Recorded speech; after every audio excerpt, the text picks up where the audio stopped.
Shalom Bapak Ibu Saudara-saudari yang dikasihi dan mengasihi Tuhan.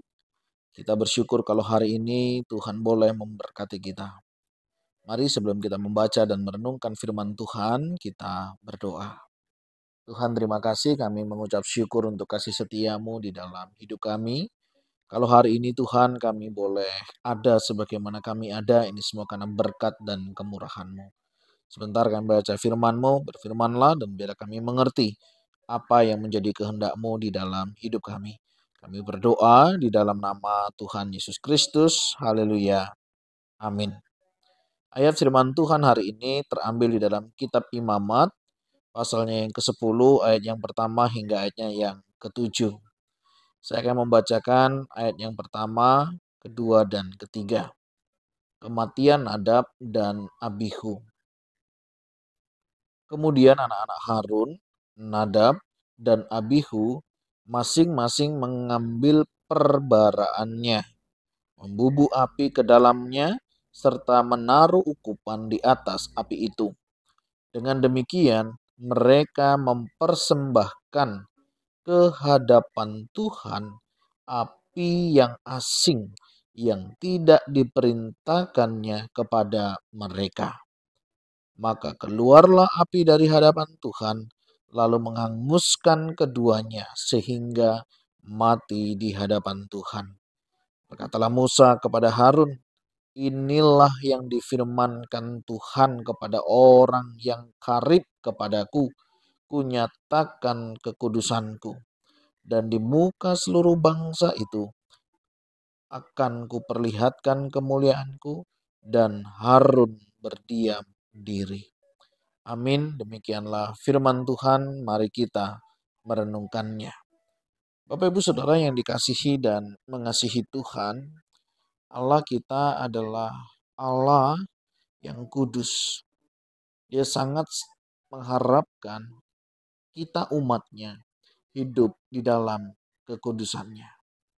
Kalau kita melihat Bapak Ibu Saudara ya dan memperhatikan Imamat pasal yang ke-10 khususnya ayat yang pertama hingga ayat yang ke-7. Ini berbicara tentang konsekuensi atas apa yang dilakukan oleh Nadab dan Abihu. Dikatakan, keluarlah api dari hadapan Tuhan, lalu menghanguskan keduanya, sehingga mati di hadapan Tuhan.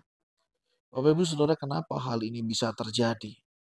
Kalau kita melihat di ayat yang pertama, di sanalah latar belakangnya.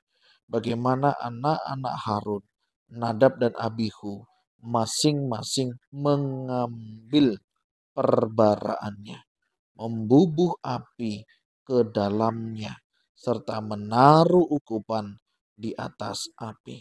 Permasalahannya di sini. Bagaimana Nadab dan Abihu tidak lagi taat, tidak lagi patuh kepada Tuhan, tidak lagi melakukan apa yang menjadi kehendak Tuhan di dalam kehidupannya. Bapak Ibu Saudara, ketika Tuhan memberikan perintah, ketika Tuhan memberikan peraturan, maka Tuhan mau kita melakukannya. Kenapa kita harus melakukannya? Karena Tuhan tahu akan segala konsekuensi yang bisa dialami, yang bisa diderita oleh seseorang yang tidak taat melakukannya. Saya teringat Bapak Ibu Saudara, eh, tadi siang begitu, kemarin berarti ya, kalau hari ini kami itu pergi ke satu tempat pembelajaran alat tulis begitu. Jadi istri itu keluar, dia membeli peralatan itu, kemudian saya, Nana di sebelah saya, anak saya, kemudian si kecil itu di belakang sama tantenya. Nah si kecil ini pengen ikut, cuman karena perhitungan kami itu ini beli cuman sebentar begitu, jadi nggak usahlah ikut. Kami minta dia di mobil duduk tenang.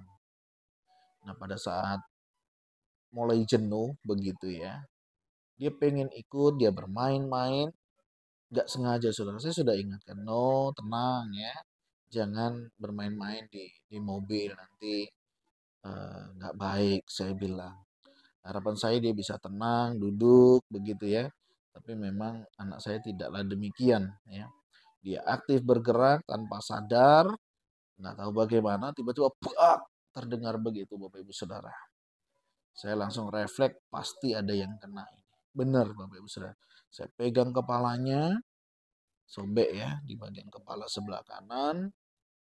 Wah, saya langsung tarik nafas begitu ya. Saya bingung sebenarnya.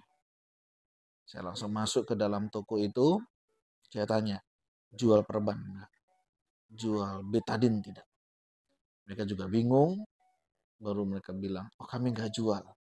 Yang ada cuman alkohol aja untuk membersihkannya. Kalau begitu, ada enggak persediaan betadin dan kasa, saya bilang. Sebentar Pak ya, saya carikan.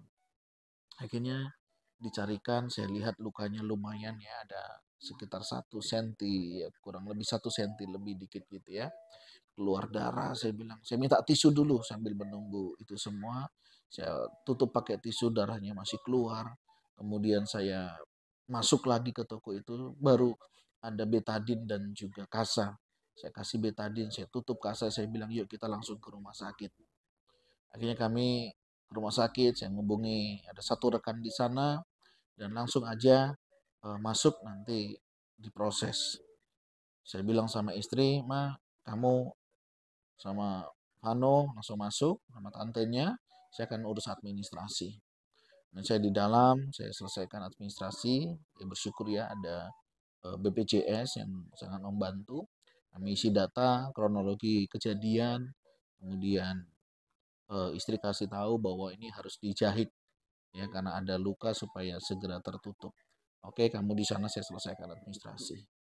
Nah, Bapak Ibu Saudara memang eh, kita orang tua waktu mengingatkan anak kita supaya tenang ya, tidak lasa, tidak banyak bergerak, tidak banyak aktivitas misalnya ya di dalam sebuah ruangan yang sempit.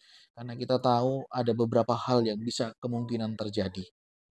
Nah, kemungkinan-kemungkinan itu yang disampaikan dan kalau pada akhirnya toh memang harus kejadian, memang kejadian sih ya. Kita nggak bisa pungkiri. Dan betul akhirnya itu yang dialami oleh anak saya. Nah, ini mengingatkan saya, terkadang begitulah ya. Tuhan sudah mengingatkan kita. Tuhan sudah menasehati kita. Tuhan sudah berulang-ulang kali mengingatkan kita. Tapi sering kali kita tidak taat kepadanya. Sehingga tidak heran ketika kita mengalami konsekuensi-konsekuensi di dalam kehidupan kita. Ya, kalau kita tadi membaca di dalam bagian ini, Nadab dan Abihu. Dia tidak lagi melakukan apa yang Tuhan kehendaki. Mereka tidak lagi hidup seturut dengan apa yang Tuhan mau. Ngeri saudara. Dia mendapatkan satu konsekuensi harga yang menurut saya cukup mahal. Bagaimana keluarlah api dari hadapan Tuhan, lalu menghanguskan keduanya, sehingga mati di hadapan Tuhan. Bapak Ibu Saudara, harga daripada ketidaktaatan, harga dari sebuah kehidupan yang tidak lagi mau dengar-dengaran akan Tuhan, memiliki konsekuensi yang luar biasa. Nah, Bapak Ibu Saudara, sangat mungkin terjadi hari-hari ini di dalam kehidupan kita. Apa yang kita alami, apa yang kita derita, atau apa yang menghampiri kita hari ini, bisa jadi ini karena kegagalan kita. Ini bisa karena kelalaian kita. Ini juga bisa menjadi satu evaluasi bagi kita di dalam kita menjalani kehidupan ini. Memang bisa seperti itu, walaupun bisa juga karena memang sesuatu yang Tuhan izinkan untuk menyatakan kemuliaan-Nya. Tetapi apapun itu Bapak Ibu Saudara, mari kita belajar untuk taat. Mari kita belajar untuk melakukan apa yang menjadi kehendak Tuhan di dalam hidup kita.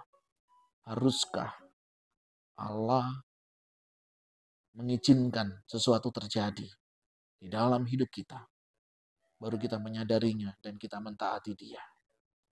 Atau kalau hari-hari ini Tuhan mengingatkan kita, entah melalui hamba Tuhan, entah melalui saat kita beribadah, entah pada saat kita membaca, merenungkan firman Tuhan atau buku-buku rohani. Saudara, ketika itu mengingatkan kita, mari kita taat. Mari kita kembali kepada Tuhan. Dan kiranya hidup kita boleh menyenangkan hati Tuhan. Jangan kita keraskan hati kita. Jangan kita membuat hati kita menjadi tawar. Tapi marilah kita mau belajar taat. Melakukan apa yang menjadi kehendak Tuhan. Dan kiranya setiap kita boleh didapati Tuhan. Kita adalah orang-orang yang setia. Tuhan, terima kasih. Ampuni ketika kami tidak taat. Ampuni ketika kami tidak lagi hidup seturut dengan kehendak-Mu. Ampuni kami ya Tuhan, dan Tuhan tolonglah kami untuk kami boleh memperbaiki kehidupan kami di dalam ketidaktaatan kami, ketidaksetiaan kami, ketidaksungguh-sungguhan kami di dalam kami mengikut Engkau. Hari ini Tuhan, ampuni kami. Ampuni akan segala dosa kesalahan kami. Layakan kuduskanlah kami, dan bila setiap kami boleh datang kepadamu, untuk kami boleh hidup seturut dengan kehendak-Mu. Terima kasih untuk peringatan-peringatan yang Tuhan berikan. Terima kasih untuk tanda-tanda yang Tuhan boleh izinkan. Kami tahu Tuhan, Engkau sungguh mengasihi kami. Kami tahu Tuhan, Engkau tidak mau kami hidup di dalam kecemaran. Dan inilah kehidupan kami Tuhan. Jika ada sesuatu yang tidak berkenan di hadapan, oh Tuhan, ampuni kami, layakkan kami, untuk kami boleh senantiasa memperbaiki kehidupan kami dari hari ke sehari. Terima kasih ya Tuhan, kami berdoa untuk setiap kami. Jika ada di antara kami sedang mengalami pergumulan, ketika kami mengalami bisikan-bisikan daripada firman Tuhan, yang boleh mengingatkan kami, yang boleh menegur kami, Tuhan tolong kami, untuk kami boleh segera berbalik kepadamu. Berkati kami ya Tuhan, berkati umat-Mu, berkati juga jika ada di antara kami yang mulai menjauhkan diri dari pertemuan ibadah, dari persekutuan, dari kehidupan yang menyenangkan hati Tuhan. Tarik, ingat-ingatkan kami kembali, supaya kami Tuhan boleh senantiasa hidup dalam kasih dan kemurahan Tuhan. Terima kasih ya Tuhan untuk berkat-Mu, terima kasih untuk penyertaan-Mu. Kami juga mau berdoa jika ada di antara kami jemaat-Mu yang sedang sakit, membutuhkan pertolongan ya Tuhan, membutuhkan jamahan daripada-Mu. Kami berdoa, kiranya Kau boleh menjamah, memulihkan, dan menyembuhkannya. Terima kasih Tuhan untuk berkat-Mu hari ini. Kami mau serahkan semua ini ke dalam tangan-Mu. Di dalam nama Tuhan Yesus Kristus, haleluya. Amin. Bapak-Ibu Saudara, demikian renungan kita hari ini. Kiranya setiap kita boleh diberkati oleh Tuhan. Tuhan Yesus memberkati kita sekalian. Shalom.